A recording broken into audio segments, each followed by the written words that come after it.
Good morning दोस्तों। आप लोग कैसे हैं? तो आप लोग सब ठीक ही होंगे। तो आज हम लोग फिर से सीटेट में जो 2019 में सीटेट सीटेट 2019 जुलाई वाला सेशन में, ठीक है। जुलाई जो एग्ज़ाम हुआ था, जुलाई 2019 वाला सेशन में, तो जो उसमें से जो हिंदी पेपर आया था, हिंदी हिंदी का पेपर जो या पेपर 2, ठीक है। हिंदी का पेपर 2 जिसमें से आया था, उसका आज हम लोग पीवाईक्यू क्वेश्चन करने वाले हैं। देखेंगे कि हिंदी का पीवाईक्यू क्वेश्चन में किस टाइप का क्वेश्चन पूछा गया, उसके बारे में हम लोग डिटेल एक्सप्लेनेशन देखेंगे और उसके बाद पूरा डिटेल का एक्सप्लेनेशन क्वेश्चन के साथ हम लोग एक्सप्लेनेशन भी देखेंगे, ताकि वो एक्स्ट्रा क्वेश्चन आप लोग भी उससे रिलेटिव कर सके, ठीक है। तो डिटेल में हम लोग एक्सप्लेनेशन करेंगे, तो जितना भी क्वेश्चन बनेगा उससे, ठीक है, तो वो सारा करेंगे। ये पोएम है, पोएम में किस तरह का पोएम आया था, पोएम का भी हम लोग डिस्कस करेंगे, ठीक है। तो ये पोएम आया था, तो पोएम के बारे में भी हम लोग डिस्कस करेंगे। चलिए पहले हम लोग सबसे पहले गद्यांश पढ़ लेंगे, फिर उसके बाद पोएम हम लोग करेंगे, ठीक ना। तो चलिए इतना समझ में आ गया। तो ये सीटेट 2019, ठीक है, जुलाई सेशन में जिसका भी एग्जाम हुआ है उसका पीवाईक्यू क्वेश्चन करने वाले हैं। इससे इससे प्रीवियस मैंने सीटेट का सीडीपी कंप्लीट कर दिया है, ठीक है। सीडीपी, तो सीडीपी कंप्लीट हो गया, ये भी जुलाई सेशन 2019 का सीडीपी कंप्लीट हो गया। फिर एसएसटी भी कंप्लीट हो गया है। तो जो कोई भी नहीं देखे हैं तो वो पूरा डिटेल कंप्लीट वीडियो जरूर देख लीजिएगा। तो चलिए आज हम लोग करेंगे हिंदी, ठीक है। यहाँ पे आपको लिखा हुआ है, देखिए 91 से लेकर 120 तक केवल वही उत्तर दें जो भाषावान। तो भाषावान में जो कभी हिंदी लिए होंगे उनके लिए, और जो इंग्लिश लिए हैं उनके लिए। तो हम ये वाला भाषावान का है। तो चलिए स्टार्ट करते हैं। सबसे पहले आपको पोएम पढ़ने से पहले क्या आपको बताए हैं कि जब भी इस तरह का मतलब गद्यांश दिया हुआ रहेगा तो आप क्या कीजिएगा, सबसे पहले क्वेश्चन का ऑप्शन पढ़ेंगे, ठीक है। तो चलिए यहाँ से क्वेश्चन पढ़ लेते हैं, उसके बाद सिर्फ आधुनिक कविता का क्या महत्वपूर्ण है, ये सब खाली थोड़ा थोड़ा आपको देखना पड़ेगा, ठीक है। ताकि आपको इससे रिलेटेड क्वेश्चन आएगा ना, बना लीजिएगा। छंद, अलंकार, भाषा शैली, मानवीकरण, बिंबीकरण, लय और प्रवाह, ठीक है। ऐसे बस थोड़ा थोड़ा स्किप कर लेना है। कहानी के द्वारा लेखन विद्यार्थियों में कल्पनाशीलता और व्यक्ति की कुशलता बढ़ाने के लिए क्या महत्वपूर्ण हो सकती है। कहानी वाचन, कहानी विधि, नित्य कथा सूत्र, कहानी के मौखिक सुनाने का अभ्यास। तो ये सब थोड़ा थोड़ा पढ़ लेना है, उसके बाद क्वेश्चन पढ़िएगा ना तो जल्दी बन जाएगा। मूल्यांकन के बारे में सत्य नहीं है, क्या नहीं है, ये देख लीजिएगा। समाज की दृष्टि से कौन सा पद शेष भिन्न है, ठीक है, ये देख लीजिए। विद्यार्थी के लिए अनुच्छेद में प्रयुक्त अन्य परिवाची शब्द, ठीक। तो परिवाची शब्द विद्यार्थी के लिए कौन सा होगा, वो है क्या। सहभागिता शब्द निर्माण किस उपसर्ग और प्रत्यय से बना हुआ है, ठीक हो गया। अनुच्छेद में प्रयुक्त समकालीन शब्द सबसे उपयुक्त अर्थ होगा। और 98 में कौन सा शब्द आज के शिक्षक की भूमिका और सत्य है। और लास्ट हो जाएगा, शिक्षक के किस प्रकार की बाधाएं दूर करने की अपेक्षा की है, ठीक। तो चलिए, तो इतना हो गया, हम लोग पढ़ लिए। चलिए अब थोड़ा सा उसको डिटेल में पढ़ेंगे, थोड़ा थोड़ा स्किप करके पढ़ेंगे, ठीक है। ज़्यादा ये नहीं पढ़ेंगे, स्किप करके तो पढ़ेंगे। चलिए क्या है, आज के शिक्षक की भूमिका उद्देश्य यह ज्ञानात्मक नहीं रहेगा, वह मात्र एक प्रेरक की यहाँ से यार करना है, प्रेरक शिक्षार्थी की स्वयं को सीख सके, ठीक है। तो इसके लिए है उनके किशोर मानस। तो ये भी पूछा गया है, तो यह ध्यान रखें। किशोर मानस अपने शिक्षण कार्य के दौरान अध्ययन अध्यापन की परिणामों विधियों को यह 2 कदम आगे बढ़ेगा, ताकि शिक्षार्थी समकालीन यथार्थ दिन और प्रतिदिन बदलते जीवन शैली के बीच मानव मूल्यों के प्रति क्या अडिग अवस्था बनाए रखने की प्रेरणा करते हैं, ठीक है। तो इस तरह करके आप पढ़िएगा, थोड़ा थोड़ा हाईलाइट कर लीजिएगा, ठीक है। विवाद को दूर करने के लिए सहभागिता, इसके बारे में आया था। सही दिशा प्रदान करने के शिक्षक कर सकता है, ठीक है। तो शिक्षक के बारे में आता है कि शिक्षक किस तरह का बच्चों को सही निर्देश दे सकता है, कैसे बच्चों को मतलब कि विकास की ओर बढ़ा सकता है, उसके बारे में, ठीक। भाषा की बात करते हैं। भाषा शिक्षण की कोई एक विधि नहीं हो सकती, ये भी याद रखिए। जैसे मध्यकालीन कविता में अलंकार, छंद तथा तुक आदि के प्रति आग्रह था, किंतु आज के यहाँ से पढ़िएगा लय और प्रवाह। तो ये आया था महत्व है। कविता पढ़ाते समय कभी युग चेतना, क्या है, युग चेतना और दृष्टिकोण भाषा शैली का महत्व है। शिक्षार्थी को अर्थ ग्रहण की योग्यता का विकास जरूरी है। कहानी के भीतर बुनी अनेक कहानी पहचानने और उन सूत्रों को पल्लवित करने के अभ्यास शिक्षार्थी कल्पना और व्यक्ति के कौशल बढ़ाने उपयोगी हो सकता है, ठीक है। कभी कभी कहानी में क्या है, नाटक विधि एवं परिवर्तन एवं मंचन किया जा सकता है, ठीक है। मूल्यांकन वस्तु सीखने की एक प्रणाली है, ऐसी प्रणाली जो जटिल प्रणाली से मुक्ति दिला सके, अपरंपरागत ढांचे को अनुपालन ना कर सके और अपने क्या है ढांचा को निर्मित कर सके। इसीलिए गांठ बांध लेना चाहिए। आवश्यक है कि भाषा और साहित्य के प्रश्न बंधे बनाए उत्तरों को सीमित नहीं हो सकते। इसलिए शिक्षक पूर्व निर्धारित उत्तरों की अपेक्षा नहीं कर सकता, ठीक है। विद्यार्थियों के उत्तर सांचे से हटकर किंतु तर्क संगत हो सकता है और सभी सही भी हो सकता है। इसे खुलेपन की चुनौती को स्वीकारना आवश्यक है, ठीक है। तो इस तरह का आपको स्क्रिप्ट में पढ़ना है, ठीक है। चलिए हम लोग क्वेश्चन करते हैं, ठीक है। चलिए आपका पहला क्वेश्चन है 91 नंबर में, क्या बोलता है, आधुनिक कविता में महत्वपूर्ण क्या है। छंद, अलंकार, भाषा और शैली, मानवीकरण और विधियाएं, और ऑप्शन नंबर डी लय और प्रवाह। तो क्या महत्वपूर्ण, चलिए बताइए। अभी जस्ट पढ़े हैं तो उसमें आप ढूंढ के बता सकते हैं। तो क्या महत्वपूर्ण है, यहाँ देखिए छंद और अलंकार, अभी कहाँ पर था, लय और प्रवाह, ठीक है। तो क्या महत्वपूर्ण है, लय और प्रवाह, तो ये हो जाएगा ऑप्शन नंबर डी। हो गया, देखिए यहाँ पे लिखा है ना, देखिए अगला, किंतु आज लय और प्रवाह महत्व है, तो क्या है, लय और प्रवाह, इसीलिए आपको यह पढ़ना है स्किप करके, ठीक है, जल्दी बन जाएगा। चलिए क्वेश्चन नंबर 92, कहानी के द्वारा लेखक विद्यार्थियों में कल्पनाशीलता और अभिव्यक्ति की कुशलता बढ़ाने के लिए महत्वपूर्ण गतिविधि हो सकती है, क्या हो सकती है, कहानी का वाचन, कहानी के विधा परिवर्तन, नृत्य कथा सूत्रों का पलवन, और कहानी का मौखिक सुनाने का अभ्यास। चलिए यहाँ पे देखिए बहुत आसान है, बस आपको थोड़ा सा देखिए इसको पढ़िए, पढ़िए और बताइए, ताकि उतना ये नहीं है, आसान आसान है। चलिए तो देख लेते हैं इसका क्या है, तो इसका सही आंसर क्या है, नृत्य कला सूत्रों का पलवन, अभी जस्ट पढ़े थे ऑप्शन में, देखिए कहीं पर होगा नृत्य कला सूत्रों का पलवन। तो इस तरह करके आपको पढ़िएगा ना, तो एग्जाम में आप मतलब जल्दी कर पाइएगा, ठीक है। तो इसी तरह आपको थोड़ा सा पढ़ना है और उसके बाद उसको ढूंढना है, ठीक है, तो वो जल्दी आपका मतलब कि एग्जाम में आपको जल्दी हो जाएगा। तो ये सब आप यदि कीजिएगा तो बहुत जल्दी आसान हो जाएगा, क्योंकि एग्जाम में इसी टाइप का रहता है जिसमें से आपको ढूंढ ढूंढ के बस रबली करना है, बस इस तरह कीजिएगा तो जल्दी जल्दी बन जाएगा, ठीक। चलिए हम लोग क्वेश्चन नंबर 60 की ओर बढ़ते हैं, ठीक है। तो यहाँ पे है ना, पहचानने और उन सूत्रों के द्वारा नृत्य कला को प्रभावित करने का अभ्यास शिक्षा की कल्पना और व्यक्ति को कौशल बनाने को उपयोगी हो सकता है ना। तो इसे वही पूछा है कि कहानी के लिए अभिव्यक्ति कुशलता बढ़ाने के लिए क्या महत्वपूर्ण हो सकता है, वही महत्वपूर्ण हो सकता है, कितना आसान है। चलिए क्वेश्चन नंबर 93 देते हैं, मूल्यांकन के बारे में सत्य नहीं है, तो आप बताना मूल्यांकन का सत्य क्या है, रटन का अंत करना, इसका निश्चित ढांचा होना, उत्तर पहले से निर्धारित नहीं होने, यह सीखने के लिए एक विधि है। तो बताइए मूल्यांकन के बारे में क्या सत्य नहीं है, बताया।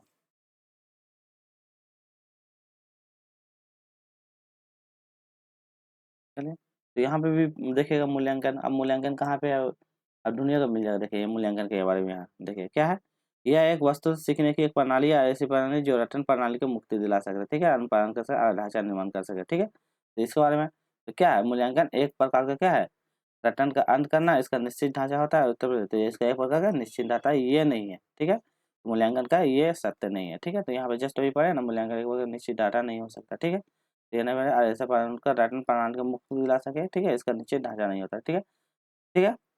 तो इसलिए चलिए अगला 94 में देख लेते हैं, इसमें क्या बोलता है, समाज की दृष्टि से कौन सा पद शेष से भिन्न है, तो कौन सा भिन्न है, दिन प्रतिदिन, भाषा शिक्षण, अर्थ ज्ञान और युग चेतन, तो कौन सा भिन्न है वो पूछा है, ठीक है, समाज में।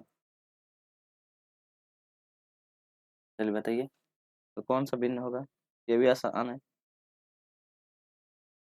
देखिए इसमें यहाँ पे दिया होगा, ठीक है, देखिए समास के बारे में यहाँ पे दिया होगा कि जो भिन्न पूछा है ना, तो देखिए यहाँ ये पढ़िएगा ना तो आपको पता चल जाएगा कि मतलब कुछ कुछ रहेगा जिसमें से आपको इस तरह का ढूंढ ढूंढ के आपको निकाल लेना है, जैसे दिन प्रतिदिन वाला हम लोग पढ़े थे तो दिन प्रतिदिन कहीं पे था, ठीक है, उस तरह करके आपको ढूंढना पड़ेगा, ठीक ना, और ढूंढ ढूंढ के आपको निकालना होगा, दिन प्रतिदिन इस टाइप का रहेगा तो उसको आप आराम से तो कर लीजिएगा। चलिए तो देख लेते हैं दिन प्रतिदिन कहाँ कहाँ है। तो देखिए इसमें से ऐसा भी देखिए भिन्न कैसे निकालिएगा, देखिए तो इसका सही आंसर होगा ऑप्शन नंबर ए। तो देखिए कैसे है, जैसे कि भाषा शिक्षण, तो भाषा से क्या कहते हैं, हम शिक्षण लेते हैं, तो ये तो सही होगा।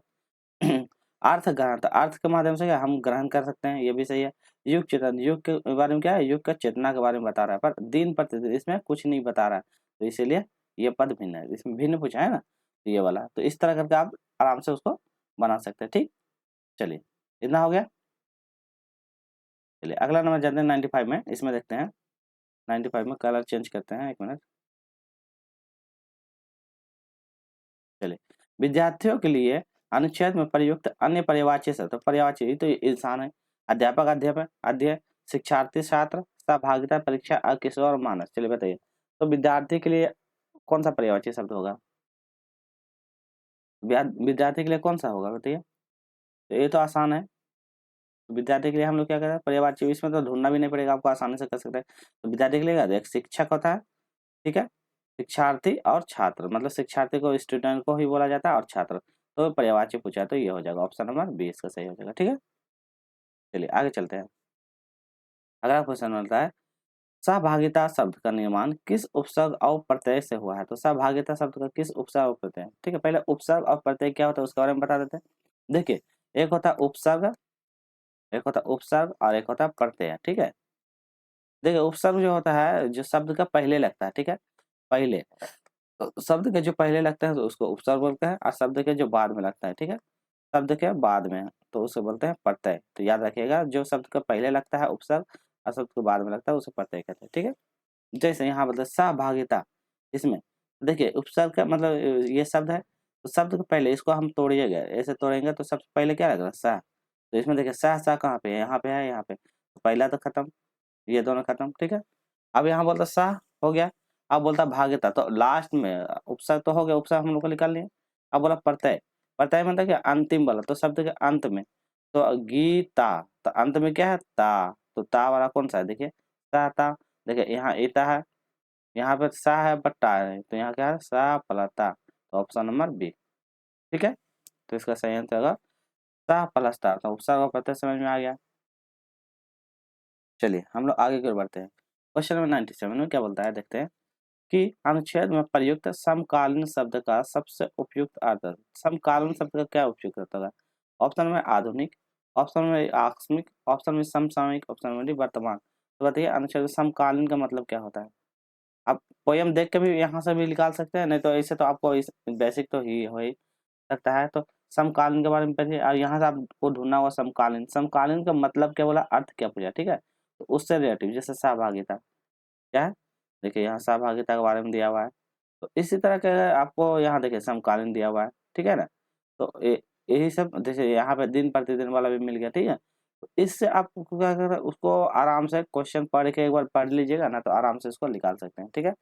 तो इस तरह करके आप आराम से इसको खोज सकते हैं। चलिए हम लोग क्वेश्चन की ओर बढ़ते हैं, ये वाला था, ठीक है ना। चलिए आप लोग बताइए समकालीन का जल्दी आंसर, उसके बाद हम लोग आगे की ओर बढ़ेंगे, ठीक है ना। चलिए, तो समकालीन का अभी क्या है? समसामयिक। अभी तुम देखे थे ना क्या था? समकालीन के लिए इसका ये वाला शब्द का सबसे उपयुक्त अर्थ होगा। तो अभी जस्ट हम लोग देखे ना समकालीन के लिए क्या है? समसामयिक, यहाँ मिल गया है ना। समकालीन सहभागिता, तो उसके लिए समसामयिक सबसे प्रॉपर होता है, ठीक है। तो ये हो गया। चलिए चलिए अगला क्वेश्चन जाते हैं। क्वेश्चन नंबर 98 क्या बोलता है, कौन सा कथन आज के शिक्षक की भूमिका के बारे में सत्य नहीं है? तो बताना शिक्षक के बारे में सत्य क्या नहीं है। शिक्षक प्रेरक है और ज्ञानदाता नहीं है। परंपरागत शिक्षण विधियों को छोड़ा नहीं जा सकता। ऑप्शन सी, शिक्षक विद्यार्थियों की सहभागिता को सुनिश्चित करता है और मानव मूल्यों की पर उसकी आस्था को अगित होती है। तो क्या सत्य नहीं पूछा है, ठीक है। तो शिक्षक की भूमिका के बारे में सत्य नहीं पूछा है, नहीं को ध्यान दे के बनाइए, हाँ। चलिए तो जल्दी हम लोग आगे की ओर बढ़ते हैं और देखते हैं शिक्षक के बारे में क्या सत्य नहीं है, ठीक है ना। चलिए आप लोग बताइए कि बारे में क्या समझा। तो चलिए, तो क्या है, परंपरागत विधियों को छोड़ा नहीं जा सकता, तो ये वाला सत्य नहीं, वहाँ बाकी सब सत्य है। ये शिक्षण विधि को छोड़ा नहीं जा सकता, शिक्षक प्रेरक ज्ञानदाता नहीं होते, ये तो गलत बात है। क्या शिक्षक प्रेरक है ज्ञानदाता नहीं होता, शिक्षक विद्यार्थियों की सहानुभूति सुनिश्चित करता है, तो ये वाला जो है ऑप्शन नंबर बी, ये छोड़ा नहीं जा सकता, ये सत्य नहीं है, बाकी सारा सत्य है, ठीक। चलिए 98 में देखते हैं, शिक्षक से किस प्रकार की बाधाएं दूर करने की अपेक्षा की गई है? तो शिक्षा के माध्यम से कौन प्रकार की बाधाएं दूर किया जा सकता है?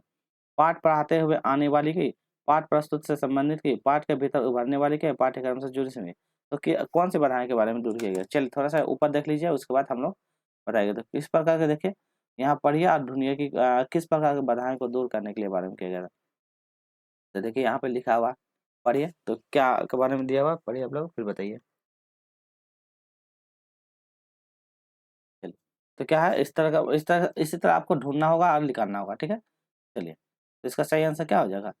पाठ से जुड़ी, मतलब पाठ के भीतर उभरने वाली क्या है? ये वाला, तो ऑप्शन नंबर डी, ठीक है। तो ये वाला हो जाएगा, अब ठीक है। ये वाला, ये इसका सही आंसर हो जाएगा। तो इस तरह करके आप आराम से उसको कर सकते हैं, ठीक है। तो इस तरह करके आपको कर सकते हैं। चलिए आज का हो गया इतना कंप्लीट। हम लोग करते हैं पोएम में, अब एक आता है पोएम, ठीक है। पोएम में देखते हैं क्या है। देखिए ये पोएम जो है ना, आपको यहाँ पोएम दिख रहा है, ये एनसीईआरटी, कौन सी? एनसीईआरटी क्लास 7 से लिया गया है, ठीक है। और chapter number 5, chapter number 6, NCERT class 7 का है, चैप्टर नंबर 6 आपको दिखा रहे हैं, आपको दिखागा, देखिए ये वाला है, ठीक है। जहाँ आपको ये दिख रहा होगा, ये वाला, ठीक। देखिए शाम एक किसान, ठीक है, ये एनसीईआरटी का है, ठीक है, तो इसको याद रखिएगा, एनसीईआरटी का है। तो एनसीईआरटी क्लास 7 से आया हुआ क्वेश्चन है, ठीक है, एनसीईआरटी क्लास 7 का चैप्टर नंबर 6 है, ठीक है। देखिए इसमें क्या है, यही क्वेश्चन, देखिए आकाश का साफा बांध कर, यहाँ पे भी आपको दिखेगा, ठीक है, देखिए है ना, आकाश का साफा बांध कर सूरज की चिलम खींचता बैठा है पहाड़, ठीक है, घुटनों पर पड़ी नदी चादर सी पास ही दहक रही है, तो ये वाला है, ठीक है। चलिए इसी को हम लोग यहाँ पे ये वाला में देखते हैं। देखिए सबसे पहले यहाँ पढ़ते हैं क्या है, इसको कलर चेंज करते हैं, उसके बाद आपको अच्छा से समझाएंगे। देखिए आकाश का साफा बांधकर सूरज की चिलम खींचता, ठीक है, साफा बांधकर, तो साफा बांध कर के मतलब क्या था, साफा मतलब पहाड़, ठीक है, ये याद रखिएगा, साफा मतलब पहाड़, बांध कर सूरज चिलम खींचता हुआ, तो ये वाला जो सूर्य आपको दिख रहा है इसका क्या है, चिलम खींचता हुआ, तो इसके माध्यम से बता रहा है कि ये क्या कर रहा है, चिलम खींच रहा है। चिलम मतलब होता है ना, हुक्का गुड़गुड़ाना, चिलम में सिगरेट फूकना, उस टाइप का। बैठा है पहाड़, घुटनों पर पड़ी है नदी चादर सी पास ही दहक रही है। तो देखिए ये इसका पैर है, ये पैर के माध्यम, पैर के बगल से ये क्या है, ये घुटना के बारे में बता रहा है, तो ये घुटनों से सजा हुआ आ रही है क्या है, नदी बह रही है, उसके बारे में बोल रहा है, तो ये नदी बह रही है, ठीक है, ये नदी बह रही है। नदी चादर सी, चादर सी जैसे दिख रही है ना, ये चादर सी जैसा ओढ़ा हुआ है, ये किसान के बारे में बता रहा है। और ये नया सक्सेना जी द्वारा लिखा गया है, तो ये चादर सी वह है और दहक रही है, ठीक है, पास दहक रही है पलाश का जंगल अंगीठी से अंधकार पूर्व में। अंगीठी मतलब क्या था, चूल्हा, ठीक है, तो चूल्हा जब जलती है तो क्या आग, देखिए यहाँ यहाँ आपको रेड रेड दिख रहा होगा, ठीक है, ये पलाश का फूल है, तो यह पलाश का फूल झारखंड में बहुत ज्यादा, झारखंड का राज का फूल भी माना जाता है, ठीक है, पलाश का फूल। तो ये वाला देखिए, तो यहाँ जो पेड़ है और यहाँ से देखिए पलाश का फूल, ये लाल लाल जो दिख रहा है ना, पूरा एकदम मतलब लग रहा है कि क्या हो रहा है, चूल्हा जैसे जल रहा है, तो इसी तरह आपको ये आपको यहाँ से फूल के माध्यम से दिखा रहा है, ठीक है। अंधकार फिर बोलता है, पलाश के फूल जंगल के अंगीठे अंधकार पूर्व सा, ठीक है, सिमट बैठा है भेड़ों का गल्ला सा। देखिए यहाँ पे आपको भेड़ दिख रहा होगा, ये छोटे छोटे जो है, ये छोटा छोटा, ये आपको भेड़ दिख रहा होगा, तो सिमट वगैरह बैठा हुआ भेड़ों का गल्ला, ठीक है, इतना हो गया। चलिए दूसरा पढ़ लेते हैं। फिर बोलता है, अचानक बोला मोर, अचानक बोला मोर, तो ये मोर है, ठीक है, ये मोर, तो मोर अचानक बोला, ठीक है, अचानक बोला मोर, उसके बारे में बताते हैं, ठीक। चलिए अचानक बोला मोर, जैसे किसी ने आवाज दी, क्या आवाज दी, सुनते हो, चिलम आंधी सी धुआं उठा, सूरज डूबा अंधेरा छा गया। तो कौन, डॉक्टर सर्वेश्वर सक्सेना जी के द्वारा लिखा गया, ठीक है, तो ये याद रखिएगा, ठीक। चलिए अब इसके बारे में थोड़ा सा पढ़ लेते हैं। क्या है, कवि ने किसान के रूप में शाम की प्रकृति के दृश्य का चित्रण किया, या प्रकृति दृश्य पहाड़ में बैठे हुए किसान की तरफ दिखाई दे रहा है, ठीक है। अभी जस्ट देखें, आकाश उसका सिर बांधा हुआ है, तो सिर से बांधा हुआ जो दिख रहा है वो व्हाइट वाला, सिर से बांधा हुआ पहाड़ के नीचे बहते हुए नदी घुटने की चादर से थी, अपलास के पेड़ों पर लाल या फूल जलते हुए अंगीठी के समान पूर्व क्षितिज की ओर घना की ओर होता हुआ क्या बैठा हुआ भेड़ों का गल्ला, अभी जस्ट देखे तो पश्चिम में डूबता हुआ सूरज की चिल्लम सुलगती हुई आग की भांति दिख रहा है, ठीक है। तो ये आप अच्छे से इसको पढ़ लीजिएगा, बना लीजिएगा, ठीक है। और यह पूरे दृश्य शांत, अचानक बोला मोर मानो आवाज से सुनाई लगते हुए, इसके बाद दृश्य घटना बदल गया, चिलम उल्टा, आग बुझ जाती है, धुआं उठने लगती है, सूरज डूब जाता है, शाम ढल जाता है और रात अंधेरा हो जाता है, ठीक है। तो इतना समझ में आ गया। चलिए अब हम लोग क्वेश्चन की ओर करते हैं, क्वेश्चन करते हैं, देखते हैं क्वेश्चन में क्या है। टोटल ये हो गया, पढ़ लिए। चलिए पहला क्वेश्चन कर लेते हैं हम लोग, 101 का, यहाँ से, ठीक। तो पहला क्वेश्चन है, अंधकार में सिमट कर बैठा होने का क्या कारण, तो अंधकार सिमट कर बैठने होने का क्या कारण, पहला अभी सूर्योदय नहीं हुआ है, दूसरा किसान आग सेक रहा है, तीसरा अभी सूर्यास्त नहीं हुआ है, चौथा स्थान का अभाव है। चलिए क्या होगा जल्दी बताइए,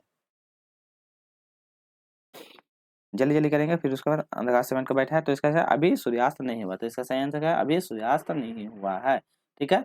तो उसी के बारे में, तो अंधकार सिमट कर बैठा हुआ है, मतलब उसी के बारे में, तो अभी सूर्यास्त नहीं हुआ, ठीक है। चलिए आगे करते हैं। अचानक, अचानक तुरंत तुरंत घटनाएं होने लगी, तो अचानक तुरंत तुरंत घटनाएं क्या होने, सुनते हो आवाज सुनकर, सूरज के डूबने से, अंधेरा छा जाने से, भीड़ों को बिखर जाने, तो क्या तुरंत तुरंत घटना कैसे होने लगा भाई,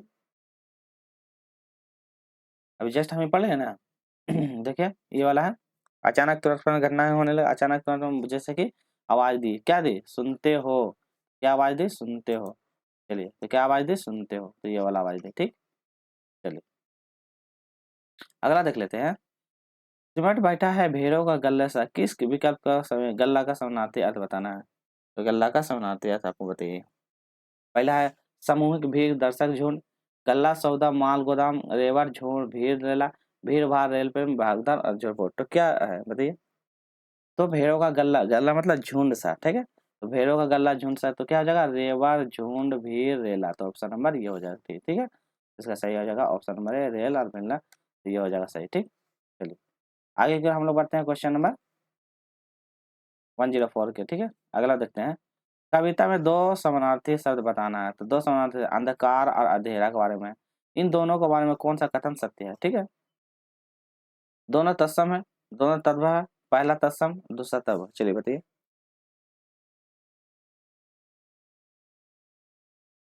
क्या हो जाएगा, दूसरा तद्भव। देखिए तत्सम और तद्भव बता देते हैं। एक होता है तत्सम, ठीक है, क्या बोलते हैं, तत्सम, तत्सम तो दो तद, तत्सम, ये होता है तत्सम, और एक होता है तद्भव, तद्भव। देखिए तत्सम स्व मतलब है संस्कृत शब्द, ठीक है। मतलब शब्दों में संस्कृत का शब्दों के बारे में रहता है, और तद्भव तत्सम होगा इसमें, इसमें उच्चारण, तो हो गया तत्सम, जिससे संस्कृत का शब्दों का वर्णन होता है, ठीक है, तो वो होता है तत्सम। और जो होता है सिंपल रहता है तद्भव, ठीक है। एक होता है तत्सम और एक तद्भव। तो इसमें अंधकार, ठीक है, दो समानार्थी शब्द है, तो इन दोनों में कौन सा शब्द के बारे में वर्णन हुआ, ठीक है, तो ये पूछा है, ठीक है, चलिए बनिए। तो दूसरा क्या है, दूसरा हो गया तद्भव, तो दूसरा कौन होगा, तद्भव, तो दूसरा हो जाता है तद्भव, ठीक है, तो ये हो जाएगा। तो पहला तत्सम, ठीक है, पहला तत्सम है और दूसरा क्या है, तद्भव, तो ये दूसरा वाला जो दे रहा है एक तद्भव है, ठीक है। चलिए क्वेश्चन नंबर 105 में देखते हैं, शाम क्या, शाम का सजीवन चित्रण करने के लिए किस रूपक अनुपयुक्त माना गया था, कौन सा रूपक के बारे में उपयुक्त माना, सूरज की चिलम, आकाश का साफा, मोर की आवाज और जंगल की अंगीठी, चलिए बताइए। देखिए यहाँ पे दिख रहा होगा, और ये वाला जो है ऊपर आपको जो पगड़ी जैसा बना है, तो ये क्या है, आकाश का साफा, मतलब आकाश का साफा जैसा, ये सूरज चिलम पी रहा है, और ये है ये पगड़ी बना है, तो इसमें पूछा है कौन सा ये सही होगा, ठीक है। चलिए तो इसमें क्या हो जाएगा बताइए, आसान आसान है।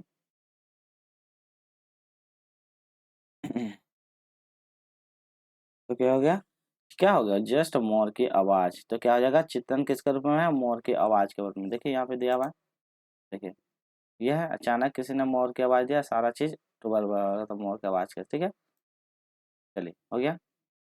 चलिए क्वेश्चन नंबर 106 की ओर बढ़ते हैं हम लोग, देखते हैं यहाँ पे क्या बोलता है, उच्च प्राथमिक स्तर पर व्याकरण सिखाने की किस विधि को आप सर्वाधिक महत्वपूर्ण उपयोगी पाते हैं, पहला आगमन विधि, दूसरा निगमन विधि, तीसरा पाठ्य पुस्तक विधि और चौथा अनुवाद विधि, चलिए बताइए। यहाँ से क्वेश्चन नंबर 106 से आप हम लोग आगे को बढ़ते हैं, ठीक है। क्वेश्चन नंबर 106, इसका इससे पहले क्या था, 105 ना, कंप्लीट हो गया, हाँ चलिए ये कंप्लीट होगा 106। उच्च प्राथमिक स्तर पर शिक्षण विज्ञान सीखने की विधि के लिए आप सबसे महत्वपूर्ण क्या होगा, आगमन विधि, निगमन विधि, पाठ्य पुस्तक विधि और कर्म विधि, चलिए बताइए आप लोग, फिर हम लोग डिटेल में एक्सप्लेनेशन करेंगे, ठीक है। चलिए तो देख लेते हैं इसका सही आंसर क्या हो जाएगा, ये हो जाएगा आगमन विधि, सबसे बेस्ट रहता है आगमन विधि। देखिए आगमन विधि एक निगमन विधि, आगमन विधि होता है पहले उदाहरण से हम लोग नियम की ओर बढ़ेंगे, ठीक है, उदाहरण से नियम की ओर, इसमें जस्ट दूसरा होता है नियम से, नियम से उदाहरण की ओर जाएंगे, ठीक है। तो नियम से उदाहरण, जैसे कि देखिए मान लो जैसे कि आप कोई कहानी पढ़ाएंगे, ठीक है, मान लो जैसे कि राजा रानी कहानी पढ़ाएंगे, राजा रानी के बारे में, तो आप क्या करेंगे, राजा रानी कहानी पढ़ाने से पहले क्या करेंगे, पहले उदाहरण दीजिएगा, ठीक है। देखिए उसके सैनिक इतने थे, ये था वो था, तो मतलब कोई भी टॉपिक जैसे पढ़ाइएगा, जैसे मैथ पढ़ाना है तो मैथ पढ़ाने से पहले क्या एग्जाम्पल देना है, इसका ये एग्जाम्पल होता है, इसका ये एग्जाम्पल, तो पहले हम ऐसा एग्जाम्पल देंगे बच्चों उसका चित्रण माइंड में चित्रण कर लेगा, ठीक है, माइंड में चित्रण कर लेता है, तो इसीलिए पहले उदाहरण देंगे, फिर उसके बाद नियम या सूत्र वगैरह बताए। बट निगमन विधि जो होता है जिसमें पहले आप नियम बताइएगा, जैसे नियम बताइएगा एक्स प्लस वाई, ठीक है, तो formula X square plus Y square plus Z square, तो ये बड़ा फॉर्मूला बताइएगा, तब फिर क्वेश्चन को सॉल्व करिएगा, तो ये वाला इस टाइप का, ठीक है। तो ये मतलब होता है, ठीक है, तो ये वाला होता है नियम, तो पहले नियम देते ही फिर उदाहरण दीजिएगा, तो इस टाइप का। पाठ्य पुस्तक विधि नहीं होगा, अनुवाद विधि तो नहीं होगा, तो इसका बेस्ट होता है और हमेशा सबसे अच्छा होता है आगमन विधि, ये सबसे बेस्ट होता है, ठीक है। चलिए तो ये 106 हो जाएगा। चलिए अगला क्वेश्चन देख लेते हैं 107 में, उच्च प्राथमिक स्तर पर भाषा शिक्षण का क्या उद्देश्य नहीं हो सकता है, चलिए नहीं हो सकता है, निजी अनुभव के आधार पर भाषा का सृजन करना, भाषा के व्यक्तिगत बिंदुओं को परिभाषित कर जानना, भाषा को बारीकी और सौंदर्य को बोध को समझाने की क्षमता को विकसित करना, और चौथा है विभिन्न साहित्य विधाओं को समझ का विकास करना। तो बच्चा उच्च प्राथमिक स्तर पर भाषा शिक्षण का क्या उद्देश्य नहीं हो सकता ये बताना है। आसान आसान क्वेश्चन है। तो भाषा शिक्षण का क्या उद्देश्य नहीं हो सकता, ये पूछा। चलिए, तो क्या हो जाएगा, तो हो जाएगा इसका सही आंसर भाषा के व्याकरण बिंदु को परिभाषित किया होना। ठीक है, भाषा का व्याकरण बिंदु को परिभाषित हो जाना, तो ये वाला नहीं हो सकता। ठीक है, क्योंकि देखिए व्याकरणिक बिंदु को परिभाषित किया जाना, ये वाला उसको भाषा शिक्षण का उद्देश्य नहीं होता। ठीक है, तो ये बात सारा होता है, बट ये उद्देश्य उसका नहीं होता है, तो याद रखिएगा आप लोग। चलिए 108 में देखते हैं, भाषा का नियमबद्ध प्रकृति को पहचानना और उसका विश्लेषण करना उच्च प्राथमिक स्तर की भाषा शिक्षण का है। तो भाषा है, भाषा को नियमबद्ध तरीके से सीखना और प्राकृतिक को उसको पहचानना और उसका विश्लेषण करना। ठीक है, उच्च प्राथमिक स्तर पर भाषा शिक्षण का क्या है, उद्देश्य है, उद्देश्य नहीं है, एकमात्र उद्देश्य है या मुख्य उद्देश्य। तो भाषा को क्या है, ये तो बहुत आसान है। तो देखिए भाषा है, भाषा को प्रकृति को पहचानेंगे और उनका विश्लेषण करेंगे, तो ये तो एक बार बढ़िया है, बहुत अच्छी बात है, ये एक प्रकार का उद्देश्य है। ठीक है, याद रखिएगा। चलिए अगले चलते हैं, उच्च प्राथमिक स्तर पर बच्चों के भाषा के विकास के लिए जरूरी है कि समृद्धि का भाषा व अन्य विषयगत शिक्षण युक्ति में उपयोग किया जाए। तो क्या बताइएगा, उच्च प्राथमिक स्तर पर बच्चों के भाषा विकास के लिए जरूरी क्या जरूरी है, समृद्धि भाषा का व अन्य विषयगत शिक्षण युक्ति का। देखिए इस टाइप का जब भी आएगा ना आपका, आपको क्या करना, ऑप्शन को पहले एलिमिनेट करना सीखना होगा। ठीक है, तो ऑप्शन को क्या करना, एलिमिनेट करना सीखना। तो ऑप्शन को एलिमिनेट कैसे किया जाता है, चलिए उसके बारे में थोड़ा सा हम आपको बताएंगे। देखिए सबसे पहले हम क्या करेंगे, एक साइड का जो है ये वाला पहले इसको रखेंगे। देखिए समृद्ध भाषा के लिए क्या साहित्य होना चाहिए, समृद्ध भाषा मतलब कलात्मक समृद्धि भाषा होना चाहिए। अगला भाषिक समृद्ध भाषा होना चाहिए, परिवेश समृद्ध भाषा, परिवेश तो कुछ नहीं होता है, साहित्य भी नहीं होगा, कलात्मक भी नहीं होगा, तो क्या आता है, क्या है भाषिक समृद्ध भाषा का, तो यहाँ होगा भाषिक। ठीक है, तो भाषिक समृद्ध भाषा का। फिर आगे होता है वह अन्य विषयगत शिक्षण युक्ति के उपयोगी होता है, क्या, तो अन्य मतलब साहित्य, तो भाषिक और साहित्य। ठीक है, तो भाषिक और साहित्य के लिए होगा, तो ऑप्शन नंबर सी। ठीक है, चलिए तो 109 हो गया, आप यहाँ से 1010 देखते हैं। अगला देखते हैं, तो कलर चेंज करते हैं फिर बताते हैं। ठीक है, चलिए देखिए, उच्च प्राथमिक स्तर की हिंदी भाषा की पाठ्य पुस्तक हिंदीतर भाषा को भी जगह मिलनी चाहिए, इस कथन में औचित्य नहीं है। कौन सा उपयुक्त नहीं है, तो बोला है कि उच्च प्राथमिक स्तर पर यदि हम शिक्षण करवाते हैं बच्चों को, तो क्या कहता है पाठ्य पुस्तक हिंदी भाषा को जगह मिलनी चाहिए, तो कौन सा कथन सही नहीं है। हिंदी भाषा के आक्रोश को शांत करता है, हिंदी भाषा साहित्य से परिचित कराता है, हिंदी भाषा रचना और संयोग को परिचित कराता है, और हिंदी भाषा के माध्यम से हम संवेदनाओं को विस्तार देंगे। तो क्या सही है बताइए, नहीं सही नहीं पूछा है ना, ध्यान दीजिएगा।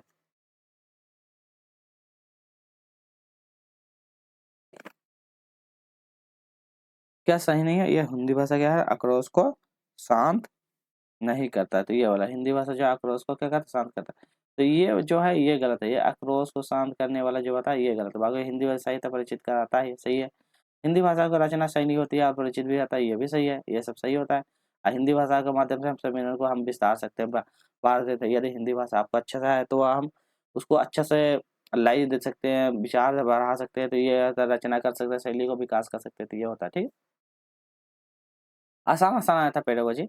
विद्यार्थियों को पढ़ने में रुचि जगाने एवं भाषा के ज्ञान में वृद्धि के लिए पाठ्य पुस्तक के अतिरिक्त क्या होना जरूरी है, बताइए। तो भाषा के वृद्धि के लिए पाठ्य पुस्तक में क्या होना जरूरी है, पूछा है ना। चलिए, पहला शैक्षणिक भ्रमण आदि की योजना किया जाना चाहिए, पाठ्य पाठ्य चर्चा सहगामी एवं क्रियात्मक अधिक आगे योजन करना चाहिए, समाचार पत्र पोस्टर का निर्माण करवाना चाहिए और पठन सामग्री का विकसित किया जाना। चलिए बताइए, तो यहाँ ऑप्शन देखिए पहला, तो विद्यार्थी जैसे विद्यार्थी है, ठीक है, जब विद्यार्थी को हिंदी भाषा मान पढ़ा रहे हैं, तो उसमें क्या है, उसको पढ़ने में रुचि जगाना है, बच्चों को पढ़ने में रुचि जगाना है, भाषा का ज्ञान, उसका जो भाषा है उसका ज्ञान में हम वृद्धि करना चाहिए। तो पास पुस्तक है, आप क्या उसमें अतिरिक्त और क्या जोड़ सकते हैं, बताइए वो बताओ। हम लोग क्या कह सकते हैं, पाठ्य सामग्री को क्या कहते हैं और से ज्यादा विकसित किया जा सकते हैं। तो पाठ्य सामग्री को क्या क्या पठन सामग्री को विकसित किया जा सकता है। ठीक है, तो सही आंसर हो जाएगा ऑप्शन नंबर ये, ऑप्शन नंबर डी। तो पठन सामग्री क्या विकसित किया जाए, जितने भी पठन सामग्री है उसको हम और ज़्यादा बढ़ा देंगे और अच्छा से अच्छा कंटेंट देंगे और ज़्यादा उसको सामग्री को उपलब्ध कराएंगे। ठीक है, देखिए यह समाचार पोस्टर निर्माण किया जाता है, फिर पोस्टर निर्माण करने से नहीं होगा, और क्रियाओं का अधिकार आयोजन करने से भी दिक्कत होगा। शैक्षणिक भ्रमण अधिकार योजना सिर्फ शैक्षणिक भ्रमण करने से भी नहीं होगा, तो क्या है हम उसको अच्छी तरह से सामाजिक को विकसित करेंगे, तो ये हो जाएगा। ठीक है, चलिए अगला है उच्च प्राथमिक स्तर पर बच्चों के भाषा आकलन की दृष्टि में सबसे महत्वपूर्ण। जैसे कि उच्च प्राथमिक स्तर में जब बच्चे रहेंगे तो भाषा जब सीख रहा है तो हम भाषा का जब हम आकलन करना चाहते हैं तो भाषा जो बच्चा अपने क्लास में जब पढ़ लिया और हम मतलब हम कुछ पढ़ा दिया टॉपिक, ठीक है, तो पढ़ाने के दौरान आपको लगता है कि नहीं हम उसका मूल्यांकन करेंगे, ठीक है, कि बच्चे कितना तक मतलब आकलन करेंगे, हम उसको अज़म करेंगे कि बच्चा कितना तक सीख पाया, ठीक है। तो दृष्टि में सबसे महत्वपूर्ण क्या उपयोग कीजिएगा आप बच्चों के लिए? चलिए, सबसे पहले क्या करें, मोर मोरनी के नाम के आधार पर रखेंगे, रखे गए ऐसा ऐसा कर सकते हैं। दूसरा, बसंत ऋतु में नीलकंठ के लिए जालीदार के बंद रहने आसानी क्यों हो जाता है, इसके बारे में कोई टॉपिक पढ़ा दे, ये कुछ टाइप का क्वेश्चन करेंगे। लेखिका नीलकंठ में कौन-कौन सी चेष्टाएँ बहुत भाती है, इस ये वाला हो सकता है। या नीलकंठ के नृत्य भागीरथता को अपने शब्द चित्रण में प्रस्तुत कीजिए, तो कौन-सा सही होगा बताइए? ये अच्छा क्वेश्चन है। तो क्या कीजिए, जब बच्चा को जब हम पढ़ा दिए, असेसमेंट करना है, आकलन करना है, तो हम क्या करेंगे, ये वाला करेंगे। क्या करेंगे, बच्चों को बोलेंगे, बच्चों नीलकंठ के जो अभी मान लीजिए टॉपिक पढ़ाया था, नृत्य भागीरथता को अपने शब्द चित्रण में प्रस्तुत खुद से, ठीक है? आप खुद से करो। जैसे पहला आप देखिए ऑप्शन, मोर मोरनी का नाम किस आधार पर रखे जाए? ये करेंगे, ये तो करेंगे नहीं, पता ही नहीं चलेगा क्या करेंगे। बसंत ऋतु में नीलकंठ के लिए जालीदार बंद रहना आसान क्यों हो जाता है? ये पूछेंगे, ये नहीं पूछेंगे। बच्चा इसमें तो कुछ कन्फ्यूजन नहीं हो जाएगा पूरी तरह से। लेकिन नीलकंठ के कौन-कौन सी चेष्टाएँ बहुत भाती है, ये पूछेंगे, ये सब नहीं करेंगे। तो बच्चों को हम बोलेंगे कि जो हम टॉपिक पढ़ा दिए हैं, उसको हम बोलेंगे तुम क्या करो, अपने से खुद से उसको अपने हाथों से बनाओ, चित्रित करो या उसके बारे में डिटेल में बताओ। तो ये हम करेंगे, जिससे कि बच्चों का पता चलेगा कि बच्चों का कितना तक विकसित हुआ, दिमाग में वो कितना कैप्चर कर पा रहा है, ठीक है? चलिए, 113 में देख लेते हैं, अगला है, भाषा अर्जित करने के संदर्भ में क्या सबसे महत्वपूर्ण है? तो भाषा अर्जित करने के संदर्भ में क्या महत्वपूर्ण है? भाषा की पठन सामग्री का, समझ भाषा परिवेश का, संचार माध्यम का अधिक उपयोग करके या विद्यालय परीक्षा प्रक्रिया से। चलिए बताइए। तो भाषा अर्जित करने के संदर्भ में सबसे क्या महत्वपूर्ण है?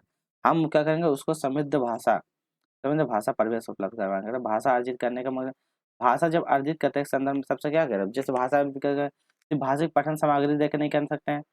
संचार माध्यम में अधिक उपयोग करने से भी नहीं होगा, विद्यार्थियों को परीक्षा प्रक्रिया द्वारा नहीं होगा। भाषा को हम जितना से ज़्यादा हो सके समृद्ध भाषा परिवेश उपलब्ध करवाएँगे, ताकि बच्चा उस भाषा परिवेश में मिलकर घुल-मिल कर के क्या उससे ज़्यादा से ज़्यादा अर्जित करने का कोशिश करते हैं। देखिए, भाषा का 2 एक होता है, एक अर्जन होता है, ये भी याद रखिएगा, एक अर्जन होता है, एक अधिगम होता है, ठीक है? अधिगम होता है। देखिए, अर्जन क्या होता है, जो खुद से, ठीक है? खुद से सीखता है। खुद से बोल के इधर-उधर मम्मी-पापा अध्ययन से अर्जन, ये खुद से अर्जित हो जाती है, ठीक है? अधिगम क्या होता है, हम स्पेशल व्याकरण के माध्यम से, ठीक है? क्लास लेते हैं, बुक पढ़ते हैं, तो उससे जो हमसे नॉलेज प्राप्त होती है, रूल पढ़ते हैं, नियम पढ़ते हैं, तो उसके द्वारा जो सीखते हैं उसको बोलते हैं अधिगम। तो ये याद रखें, अर्जन, अर्जन। अर्जन मतलब खुद से, हम खुद से सीख जाते हैं तो वो अर्जन होता है, ठीक है? तो याद रखिएगा। चलिए, अगला क्वेश्चन है, बहुभाषा कक्षा में बच्चों की भाषाओं का स्थान देने के लिए क्या आवश्यकता है? बहुभाषा कक्षा है, बहुत भाषा कक्षा है, तो बच्चों का हम क्या कहते हैं, उनके भाषा को स्थान देना है, ठीक है? भाषा को स्थान देना, भाषा को उसका स्थान को उच्च देंगे, भाषा को श्रेय देंगे, तो हम क्या कर सकते हैं? शिक्षक बच्चों की भाषाओं का ही प्रयोग करेंगे। शिक्षक बच्चों के उनकी भाषाओं में ही व्यवहार करने के लिए कहेंगे। शिक्षक क्या है, बच्चों की मातृभाषा का प्रयोग कर स्वीकार करेंगे और शिक्षक बच्चों की मातृभाषाओं का गीत कभी सुनाएँगे। तो क्या करेगा, जैसे मतलब बहुभाषा मतलब क्या था, एक ही स्कूल में अलग-अलग प्रकार के, मतलब एक स्कूल है तो जिसमें कोई हिंदी बोलता है, कोई उर्दू बोलता है, कोई संताली बोलता है, कोई तेलुगु बोलता है, कोई मलयालम बोलता है, तो अलग-अलग प्रकार के ये एक क्लासरूम है, अलग-अलग भाषा है, तो इसे बोलते हैं बहुभाषा। तो आप टीचर हैं, तो आपको तो प्रॉपर सारा भाषा तो नहीं आता होगा, तो आप क्या कीजिएगा क्लासरूम में, आप बच्चों को कैसे हैंडल कीजिएगा? आप उसको लिए क्या आवश्यक क्या कीजिए बताइए? चलिए बताइए। चलिए, शिक्षा को क्या करें, मातृभाषा का प्रयोग का स्वीकार करेंगे। तो क्या शिक्षक बच्चों के जो मातृभाषा है प्रयोग को स्वीकार करेंगे, जो उनकी मातृभाषा है उसी का प्रयोग स्वीकार। पहला है, देखिए, शिक्षक भाषा को प्रयोग का ही प्रयोग करे, ये नहीं होगा। शिक्षक बच्चों को उनकी भाषा में ही व्यवहार करने के लिए कहेंगे। यदि सिर्फ उन्हीं की भाषा में व्यवहार करने के लिए कहेंगे तो फिर अन्य बच्चों का क्या होगा? फिर शिक्षक बच्चों को मातृभाषा का गीत सुनाएगा, सिर्फ गीत सुनाने से भी कुछ नहीं होगा। तो क्या करेगा, मातृभाषा का प्रयोग, जो उसकी मातृभाषा को उसको हम स्वीकार करेंगे, एक्सेप्ट करेंगे, ठीक है? उनको डाँटेंगे नहीं, ठीक है, कोई बात नहीं है, इस तरह करके, ठीक है? सहानुभूति उसको देंगे, ठीक? चलिए, 8वीं कक्षा में पढ़ने वाली रुबीना लिखने में बेहद कठिनाई अनुभव करती है, तो संभव है कि वह ग्रसित है, किससे ग्रसित है? डिस्लेक्सिया, डिसलेक्सिया, डिसग्राफिया और भाषागत, तो किससे वो बताइए? देखिए शीला रुबीना नाम क्या है, जिसको क्या कहता है लिखने में परेशानी, तो जब लिखने में परेशानी है तो उसको क्या है ग्राफिक से प्रॉब्लम है, तो ऑप्शन नंबर सी। जिसको लिखने में परेशानी है डिस्ग्राफिया, ठीक है। जिसको गणिती, ठीक है, गणित जोड़ घटाव घटाव जोड़ गुना भाग ये सब कर रहते हैं, जिसको बोलता है डिस्कुलिया।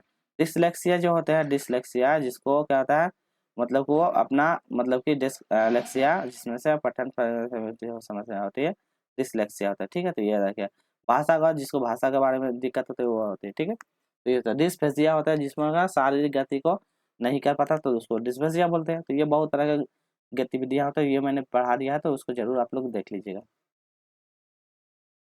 हिंदी भाषा के विविध रूपों में परिचित कराने में सबसे अच्छा है, तो हिंदी भाषा है उसका विविध रूप को परिचित कराने के लिए आप विविध रूप है उनके विविध रूप को परिचित कराने के लिए आप क्या कर सकते हैं, चलिए बताइए। पहला, हिंदी भाषा का समाचार पत्र विज्ञापन के माध्यम से। हिंदी भाषा साहित्य अन्य मुद्रित सामग्री। हिंदी भाषा पुस्तक का विज्ञान और हिंदी भाषा पत्र पत्रिका पाठ्यपुस्तक। चलिए बताइए, ये तो आसान है। तो हिंदी भाषा साहित्य अन्य मुद्रित सामग्री, तो ये उपयोग करेंगे। हिंदी भाषा साहित्य और अन्य मुद्रित सामग्री के द्वारा क्या है हिंदी के विविध रूप परिचित कराने में सबसे ज्यादा हिंदी भाषा साहित्य तो रहेगा और उसके साथ अन्य जो मुद्रित सामग्री है उसके द्वारा क्या कहता है हिंदी भाषा का विविध रूपों को हम प्रस्तुत कर सकते हैं, ठीक है। चलिए फिर चलते हैं 117 में चलते हैं और फिर खत्म हो जाएगा। और 2-3 क्वेश्चन है। आपको वीडियो अच्छी लग रही हो लाइक शेयर जरूर कीजिएगा। भाषा सीखने और भाषा अर्जित करने का मुख्य अंतर का नहीं है, तो बताइए मुख्य आधार नहीं है पूछा। भाषा सीखना और अर्जित करने में क्या आधार नहीं है, भाषा ही परिवर्तन, स्वाभाविकता, सहजता और व्याकरण। तो क्या नहीं पूछा है, तो ये तो बहुत आसान है। तो क्या नहीं होगा, ये व्याकरण। तो ये व्याकरण नहीं होता, ठीक है। बाबा के साथ भाषा का जैसा भाषा का परिवेश मिलेगा बच्चों को क्या करना, भाषा सीखने और भाषा अर्जित। देखिए अभी जस्ट बता ना, अर्जित मतलब बच्चे स्वयं से सीख जाता है, इसके लिए कुछ नहीं करना पड़ता, ना बुक पढ़ना पड़ता है, ना क्लास लेना पड़ता है, ना कुछ एक्टिविटी करना पड़ता है। इसमें क्या था स्वयं से बच्चों क्या था अपने मम्मी पापा के साथ रह रह के ऑटोमेटिक ये अर्जन कर लेता है, ठीक है।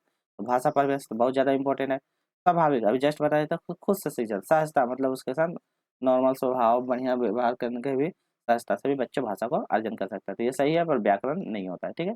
व्याकरण होता है ये इसी को बोलते हैं अधिगम, ठीक है, अधिगम, ठीक है। तो मतलब इसको व्याकरण माध्यम से नियम उदाहरण इस माध्यम से हम उसको सिखाते हैं, ठीक है। तो ये होता है।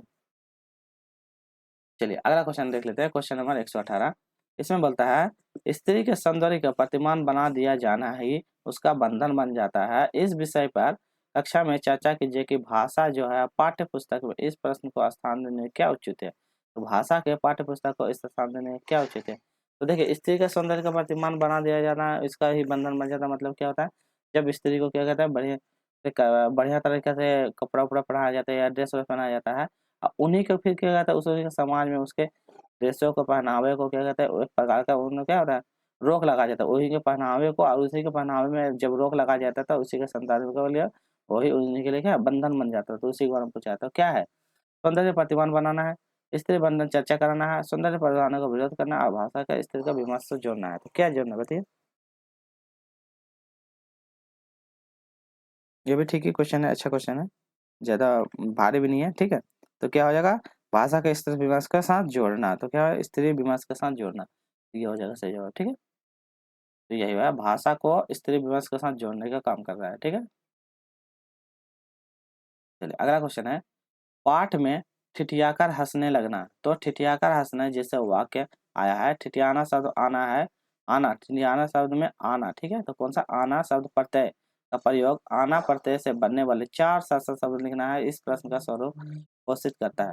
तो बताइए आना शब्द से 4 शब्द बनाना है, कौन सा घोषित करता है। प्रत्यय का समस्त ज्ञान होता है, सूत्र शैली का व्याकरण है, संदर्भ में व्याकरण है, पाठ्य पुस्तक व्याकरण है। तो बताइए क्या है, तो क्या हो जाएगा ये एक प्रकार का ठिठियाना शब्द में आना प्रत्यय है, तो एक प्रकार का संदर्भ में उसी के संदर्भ में क्या एक प्रकार का व्याकरण का उदाहरण है। तो ठिठियाना शब्द में आना जो प्रत्यय है, देखिए एक होता है प्रत्यय होता है और एक होता है उपसर्ग होता है, ठीक है। उपसर्ग तो देखिए प्रत्यय मतलब कि पहले, उपसर्ग मतलब पहले जो शब्द का पहले लगता है और प्रत्यय मतलब जो बाद में लगता है। तो ये भी याद रखिएगा शब्द का जो बाद में लगता है उसको प्रत्यय बोलते हैं, ठीक है। तो इस संदर्भ में एक प्रकार का व्याकरण है, तो क्योंकि यह व्याकरण का ही रोल है, ठीक है। व्याकरण के माध्यम से सब उपसर्ग और प्रत्यय हम लोग सीखते हैं। आज का अंतिम प्रश्न है, ठीक है। उच्च प्राथमिक स्तर पर परिचित कराने के प्रक्रिया पर बल दिया जाता है। तो उच्च प्राथमिक स्तर पर क्या होता है, और परिचित कराने के बाद क्या बल दिया जाता है, पठन प्रक्रिया से, लेखन प्रक्रिया से, अलंकार और छंद से, साहित्य अभिधता। तो बताइए उच्च प्राथमिक स्थान में क्या किस पे बल दिया जाता है। आज का अंतिम प्रश्न।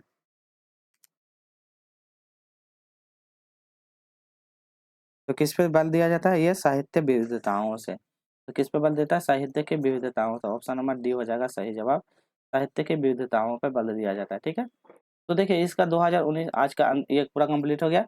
तो हम लोगों ने सी टेट, ठीक है, सी टेट जो 2019, ठीक है, 2019 जुलाई वाला का हिंदी भी कंप्लीट हो गया। ठीक है, हिंदी कंप्लीट हो गया, एसएसटी कंप्लीट हो गया और सीडीपी भी कंप्लीट हो गया। ये तीनों कंप्लीट हो गया। अब नेक्स्ट करेंगे इसका साइंस, मैथ्स का करेंगे, इंग्लिश का करेंगे। ठीक है, तो सारा कंप्लीट करवा देंगे आपका सीडीपी। तो इसका जितना भी पीवाईक्यू क्वेश्चन बनता है इतना सारा कंप्लीट हो गया। तो आपको क्या करना, वीडियो अच्छी लगी होगी तो लाइक कीजिएगा, दोस्तों के साथ शेयर कीजिएगा और चैनल को जरूर सब्सक्राइब जरूर कीजिएगा, ताकि आपको इसी तरह का अच्छे से अच्छे कंटेंट मिलता रहे। हम आपको क्या करें, पूरा सीटेट 2018 2016 भी कर रहे हैं, 2018 18 से लेके 2024, ठीक है, 2018 से लेकर 2024 का लास्ट दिसंबर तक में जितना भी CDP, SST, Hindi, English, math और साइंस का जितना भी क्वेश्चन बनता है पूरा पीवाईक्यू सारा आपको कंप्लीट करवा देंगे, ताकि एग्जाम में जाइएगा ना, तो एग्जाम में सिर्फ आप पीवाईक्यू करके जाइएगा तो आपको इसी से क्वेश्चन सारा मिल जाएगा। जितना भी पीवाईक्यू करवाए ना, इससे आपको क्वेश्चन मिल जाएगा, इससे अलग क्वेश्चन आपको नहीं मिलेगा। ठीक है, तो इसलिए पीवाईक्यू जरूर करके जाइएगा एग्जाम में। चलिए, तो आज का इतना ही रखते हैं आज के लिए। चलिए मिलते